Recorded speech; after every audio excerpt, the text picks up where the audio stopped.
Tarixiy romanlar ustasi Pirimqul Qodirov 1928-yil 25-oktyabr Tojikistonning Shahriston tumanidagi Kengko'l qishlog'ida dehqon oilasida tavallud topgan.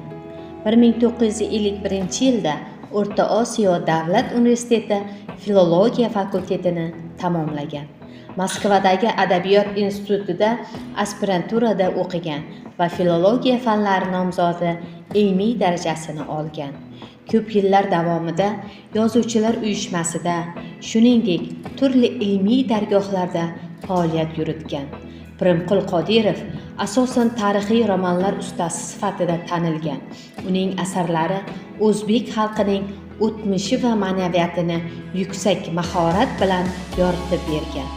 Yulduzli tunlar Zahriddin Muhammad Bobur hayoti va faoliyatiga bag'ishlangan eng mashhur asardir. Bu asar o'zbek adabiyotining durdonalaridan biri sanaladi. Avlodlar davoni.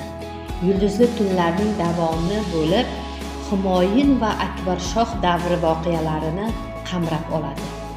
Ona Lochin vidosi, Shohrux Mirzo va Gavharshoh Begim davri Temuriylar saltanatining inqirozga yuz tutishi haqida, Humoyun va Akbar Boburiylar sulolasining Hindistondagi qudrati haqida hikoya qiladi.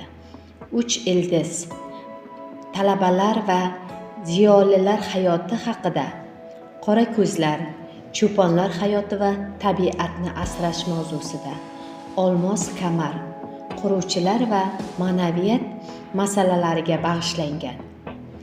Barcha turdagi adabiyotlarni Angor tuman axborot kutubxona markazidan mutolaa qilishingizni tavsiya etamiz.